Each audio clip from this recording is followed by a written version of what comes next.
नमस्कार, मेरा नाम आलोक है। आप लाइव स्ट्रीज देख रहे हैं। मुख्यमंत्री सचिवालय में आज कई घंटों की बैठक हुई। मुख्यमंत्री नीतीश कुमार ने तमाम अपने अधिकारियों के साथ, बिहार के स्वास्थ्य मंत्री मंगल पांडे के साथ घंटों तक बैठक की है और अंततः बिहार में नाइट कर्फ्यू लगा दिया गया है। उसके साथ ही कई और नियम लगाए गए हैं। बहुत सारी पाबंदियाँ होंगी।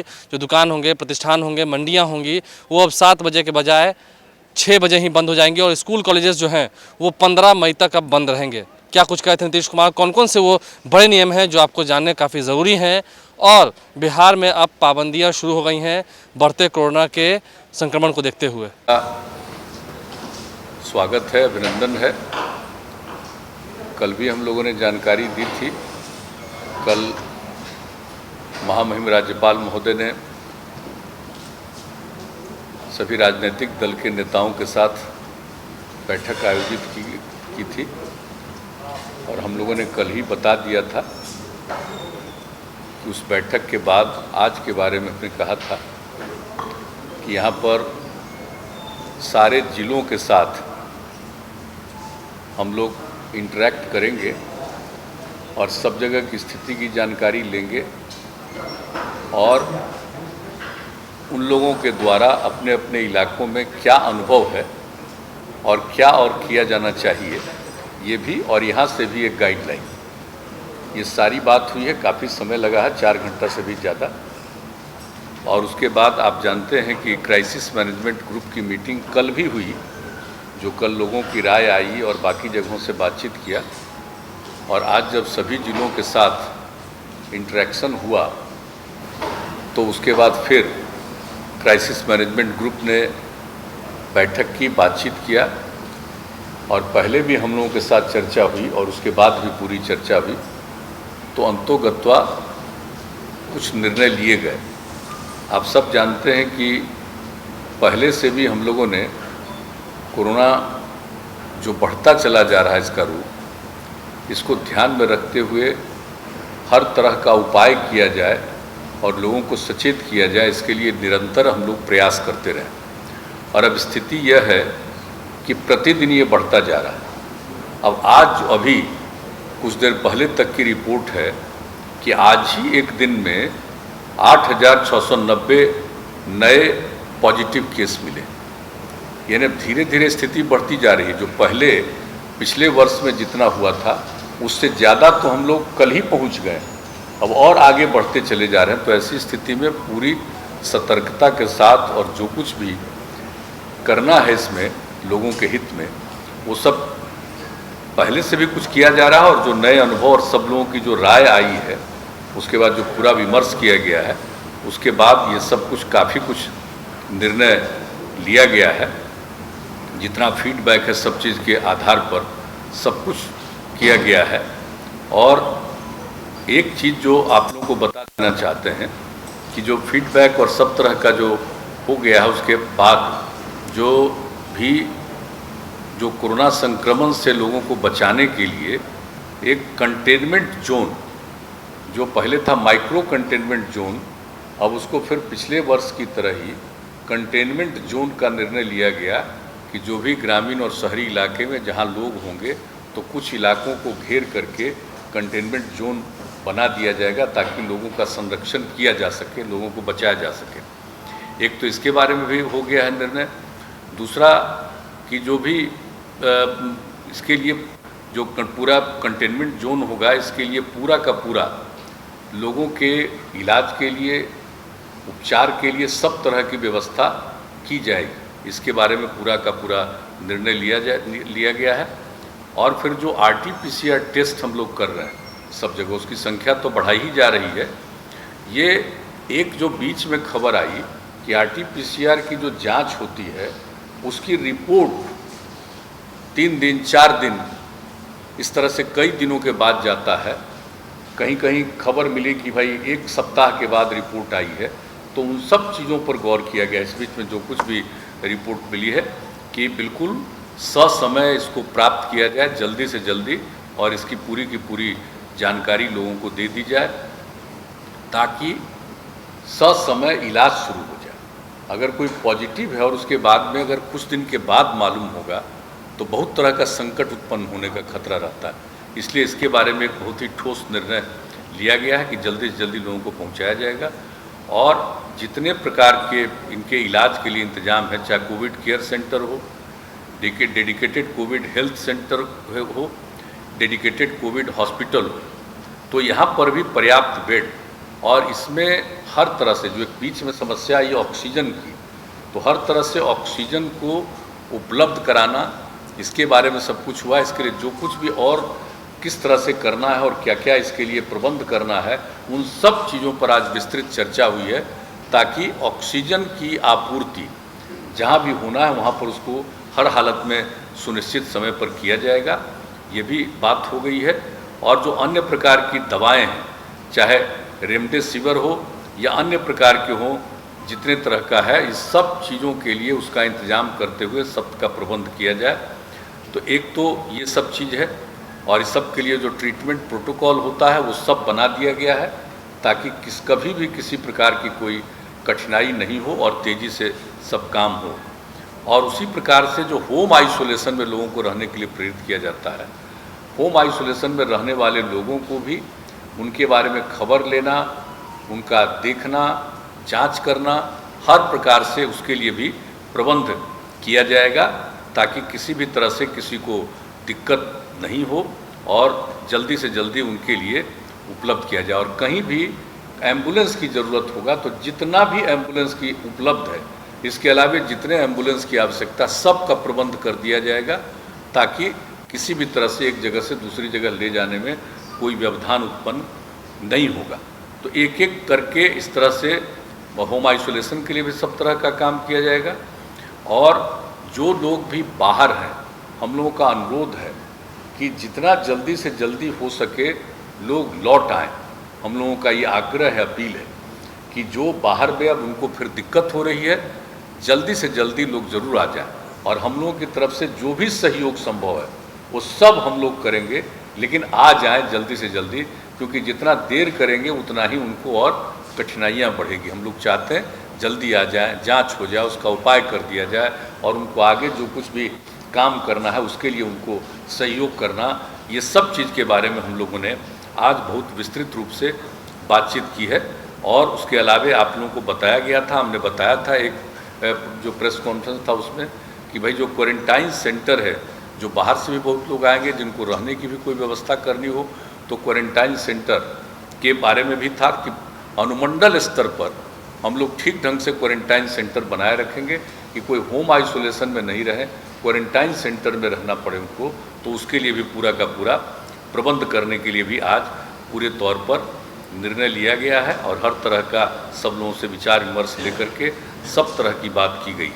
और हर तरह से जो हमने बता दिया कि बाहर से भी लोग आएंगे, उनके लिए रोज़गार उपलब्ध कराने की भी पूरी बात की जाएगी।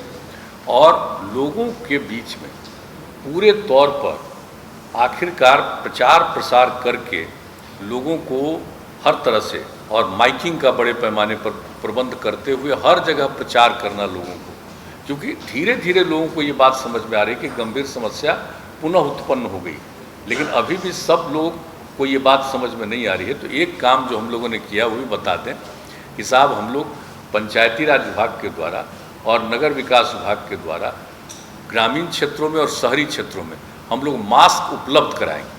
और पिछले साल हर परिवार को जितना मास्क उपलब्ध करा रहे थे, उससे भी ज़्यादा हम लोग मास्क उपलब्ध कराएंगे, ताकि वो करें।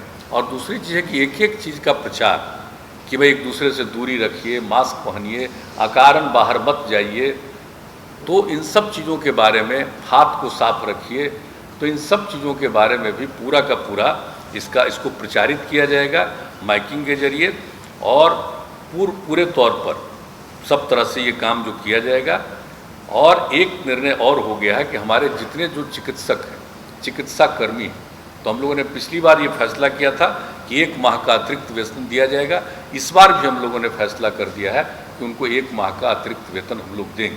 अभी फ़िलहाल तो कुछ ये बात की है, लेकिन और इसके अलावा एक एक चीज़ पर निरंतर नज़र, और आज जितनी बातचीत हो गई है बता दिया गया है कि कहीं भी कहीं कोई समस्या हो तो प्रतिदिन लोग इन चीज़ों के बारे में जानकारी रखेंगे, और जो भी सुविधा की ज़रूरत होगी एक एक चीज़ को देखेंगे।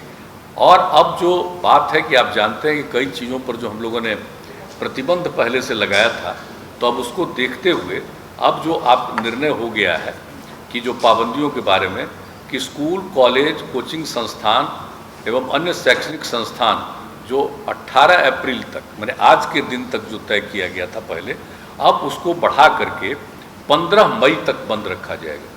ये हम लोगों ने तय कर लिया कि जिस तरह से जितनी स्थिति बढ़ती चली जा रही है, तो अब इसको 15 मई तक बंद रहेगा। और इस अवधि में राज्य सरकार के विद्यालय एवं विश्वविद्यालय द्वारा किसी भी तरह की परीक्षाएं भी नहीं ली जाएंगी। तो इस तरह से ये कर दिया गया 15 मई तक का। फिर सभी cinema hall, mall, club, gym, park एवं उद्यान को पूरी तरह से बंद कर दिया जाएगा।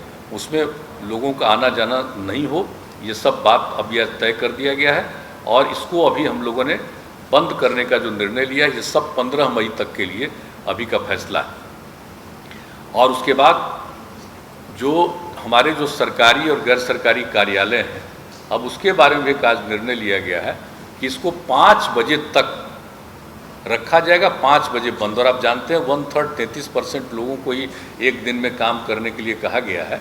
नहीं, जैसे हेल्थ वगैरह को छोड़ करके उन सब चीज़ों का नहीं, जो इसेंशियल सर्विसेज है उसकी बात हम नहीं कर रहे हैं, बाकी जितनी सेवाएं उसके लिए जो किया गया था, तो अब उसको कर दिया गया घटा करके, जो 6 बजे तक का उसको घटा करके 5 बजे तक का कर दिया गया है कि बिल्कुल उसको 5 बजे तक ही बंद कर दिया जाएगा।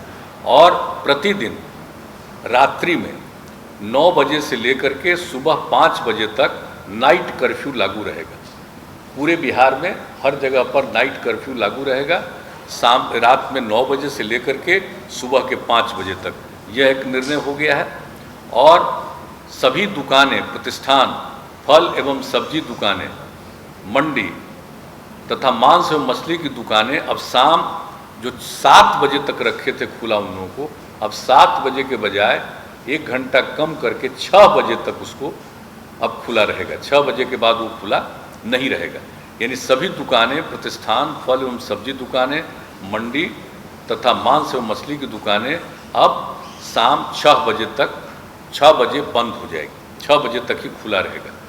और सवेरे से जब से खोलना है खोलें, यह नहीं है कि सुबह कब से खोलना है, जब से भी खोलना हो, लेकिन उनको 6 बजे तक ही रखना है, 6 बजे वो बंद हो जाएगा। और इसके बाद जो रेस्टोरेंट है, ढाबा है, भोजनालय में बैठकर खाना प्रतिबंधित रहेगा इन सब जगहों पर। लेकिन होम डिलीवरी एवं टेक अवे सर्विस का संचालन 9 बजे रात्रि तक होगा। 9 बजे रात तक वो सब लोगों के यहाँ पहुँचाना हो, कोई वहाँ से ले जाना हो, लेकिन वहाँ बैठ करके खाना नहीं है। ये एक बात हो गई है साफ साफ कि उनको घर तक पहुँचाना हो पहुँचाएँ, ले जाना हो ले जाएँ 9 बजे रात तक। अब जो जितने भी सभी धार्मिक स्थान जो थे, वो जो 30 अप्रैल तक बंद थे, जो हम लोगों ने पहले तय किया था इनके मामले में, सभी प्रकार के सब धर्मों के सब स्थलों को जो किया गया था 30 अप्रैल तक, उसको अब बढ़ा करके 15 मई 2021 तक बंद रखने का ही फैसला किया गया। सार्वजनिक स्थलों पर किसी भी प्रकार के आयोजन पर सरकारी एवं निजी पर रोक रहेगी, लेकिन जो दफन है या दाह संस्कार है या पूजा है, उस पर ये लागू नहीं है। वो तो स्वाभाविक चीज़ है कि दफन हो, दाह संस्कार हो, विवाह हो, श्राद्ध हो, तो इन सब चीज़ों के लिए तो सब लोगों को करना उनकी एक जिम्मेवारी होती है। उसको छोड़ करके बाकी जितने सार्वजनिक स्थलों पर किसी भी प्रकार के आयोजन पर सरकारी एवं निजी पर रोक रहेगी। अब जो कुछ भी पहले हम लोगों ने जो दफन, दाह संस्कार, शादी, विवाह, ये सब के लिए जो किया गया था और श्राद्ध के कार्यक्रम के लिए, तो उसमें जो हम लोगों ने किया हुआ था पहले कि जो भी करेंगे दफन और दाह संस्कार के लिए 50 का किया गया था पहले, अब उसको घटा करके 25, दफन और दाह संस्कार में 25 से ज़्यादा मत करिए। और फिर जो शादी और श्राद्ध का कार्यक्रम था उसके लिए 200 व्यक्तियों का किया गया था, अब उसको घटा करके आज निर्णय लिया गया कि 100 व्यक्ति से आगे मत बढ़ाइएगा। कि जितना तेज़ी से फैल रहा है और किन्हीं को कुछ मालूम नहीं है, इसका बहुत नुकसान होगा, इसलिए इन दोनों के बारे में यह भी निर्णय लिया गया है। और इसके बाद दिन के समय भीड़ भाड़ भरे इलाके एवं सब्जी मंडी में भीड़ में कमी करने के लिए जिला पदाधिकारी बाजार एवं सब्जी मंडियों को सिलसिलेवार ढंग से स्टैगर्ड मैनर नए स्थलों पर खोलने की व्यवस्था करेंगे। वहाँ पर नहीं जहाँ है बहुत भीड़ भाड़ होती है, अलग जगह पर उनको सुनिश्चित कराएंगे कि आप यहाँ पर खोलिए, यहाँ पर रहिए। एक ये भी व्यवस्था करने का किया गया। और जिला प्रशासन द्वारा आवश्यकतानुसार नगर क्षेत्रों एवं प्रखंड मुख्यालयों में धारा 144 का प्रयोग कर अनावश्यक भीड़ को नियंत्रित करने हेतु नियमानुसार वो कार्रवाई करेंगे। यानी एकदम बिल्कुल 144 लागू करने के लिए हर जिला प्रशासन को अधिकार दे दिया गया है कि आवश्यकतानुसार जहाँ कहीं भी हो वो अपना 144 की धारा लगाएंगे। ये भी निर्णय ले लिया गया। तो एक जो अभी के बारे में जो निर्णय हो गया है जिसकी जानकारी हम लोगों ने दे दी है, और ये सब जो है इस जितने प्रतिबंध लगाए गए हैं इसके अलावे जैसे आवश्यक सेवाओं पर किसी प्रकार का प्रतिबंध नहीं है, जैसे परिवहन, बैंकिंग, डाक, स्वास्थ्य एवं इससे संबंधित सेवाओं, फायर, पुलिस, एम्बुलेंस आदि पर किसी प्रकार का प्रतिबंध नहीं, छूट रहेगी। और ई कॉमर्स की गतिविधियां एवं उससे संबंधित प्रतिष्ठान भी इस प्रतिबंध से मुक्त रहेंगे। अंतर जिला एवं अंतर्राज्यीय सार्वजनिक परिवहनों पर कोई रोक नहीं होगा, यानी परिवहन के बारे में जो कहा, और निर्माण कार्यों एवं औद्योगिक प्रतिष्ठानों पर भी किसी भी प्रकार का प्रतिबंध नहीं रहेगा। तो इन सब चीज़ों पर प्रतिबंध नहीं रहेगा, लेकिन बाकी सब चीज़ों के बारे में बता दिया गया है। कार्यालय के बारे में, दुकान के बारे में, किन किन चीज़ों को प्रतिबंधित करना है, किस चीज़ों को खुला रखना है, कितने बजे तक चलेगा, कार्यालय कितने बजे तक चलेंगे, और रात में 9 बजे से लेकर के सुबह 5 बजे तक का जो कि ये इंतज़ाम कर दिया गया है कि नाइट कर्फ्यू के बारे में, तो वो भी एक पूरे तौर पर सब जगह के लिए लागू करने का निर्णय ले लिया गया है। तो हम लोगों ने अभी ये किया है। और जैसा कि मैंने शुरू में कहा कि हम लोगों ने इसके लिए इतनी विस्तृत रूप से आज चर्चा की है, और सब लोगों का जो सुझाव कल भी आया, सबको देखते हुए सब लोगों को ये सुझाव दिया है कि प्रतिदिन एक एक चीज़ पर सक्रिय रहेंगे और उसको देखते हुए आगे भी इसके बारे में जो कुछ भी करना होगा फिर उसके बारे में करेंगे। आज जितनी बातें हुई है आज उसके बारे में यह सब निर्णय लिया गया है। लेकिन मैं पुनः दोहरा कर इस बात का कह देता हूँ कि लोगों के जांच के लिए, जो वैक्सीनेशन के लिए, इलाज के लिए ये पूरे तौर पर अधिक से अधिक और किसी भी प्रकार का दवा का या ऑक्सीजन का कोई दिक्कत नहीं आएगी। इसके लिए सब तरह के प्रबंध का, इसके लिए जो कुछ भी करना है किया जाएगा। बाहर से भी आएंगे, उनको काम देने के लिए भी जो करना पड़ेगा हम लोग उसमें मदद करेंगे हर तरह से। जो हमारे जितने चिकित्सक हैं और चिकित्सा सेवी जितने सब लोग हैं, चिकित्सा जुड़े हुए सब लोग, उनको जैसा पहले कह दिया गया है हम लोग 1 महीने का और अतिरिक्त उनको तनख्वाह हम लोग देंगे। ये सब निर्णय ले लिया है। लेकिन एक एक चीज़ पर निरंतर नज़र रखी जाएगी हर प्रकार से, और अस्पतालों की संख्या बढ़ाना, बेड्स की संख्या बढ़ाना, ये सब के लिए पूरा का पूरी बातचीत की गई है, ताकि जिस तरह से इस बार का दृश्य है हम लोगों को पूरा का पूरा हर तरह का प्रतिबंध करना होगा। ये भी आज पूरे तौर पर बातचीत हो गई। तो यही हम मुख्य रूप से आप लोगों को बताना था, हमने जानकारी दी। मुख्यमंत्री जी का वीकेंड लॉकडाउन पर कोई बात हुई है? बहुत सारे राज्यों में वीकेंड लॉकडाउन लगाया जा रहा है, तो क्या आप लोगों ने लॉकडाउन पर या वीकेंड लॉकडाउन पर बात? अभी उसके बारे में पूरी हम लोगों ने चर्चा की है, इसलिए हम लोगों ने समय निर्धारित किया है। 144 लगाने का भी अधिकार दे दिया है। एक जगह भीड़ नहीं हो इसके लिए प्रबंध किया है, और रात में नाइट कर्फ्यू जो है उसको लगाने का प्रबंध किया गया है। और अभी इसको देखेंगे और इसके बाद अगर कोई स्थिति आती है तो आगे के मीटिंग में उसके बारे में फैसला करेंगे। अभी बिहार में जो सब तरह से खबर लिया गया है, तो अभी लगा है कि अभी हम लोग इसको वेट करें और देखें। तो अपने सुना मुख्यमंत्री नीतीश कुमार ने क्या कुछ कहा। देश में चल रही कोरोना की दूसरी लहर ने लोगों को परेशान कर दिया है। मुख्यमंत्री नीतीश कुमार ने आज सीएम सचिवालय में मुख्यमंत्री सचिवालय के संवाद कक्ष में कई घंटों तक बैठक की। उसके बाद क्या कुछ बातों को रखा है मीडिया के सामने, वो कौन कौन से नियम हैं जो उन्होंने सुनाए हैं, आप इस वीडियो के माध्यम से देख चुके होंगे। बहरहाल आप भी उम्मीद है मास्क लगाएंगे, सैनिटाइजर का इस्तेमाल करेंगे। हमारे चैनल को सब्सक्राइब कर लें, साथ साथ फेसबुक पेज भी लाइक करें। धन्यवाद।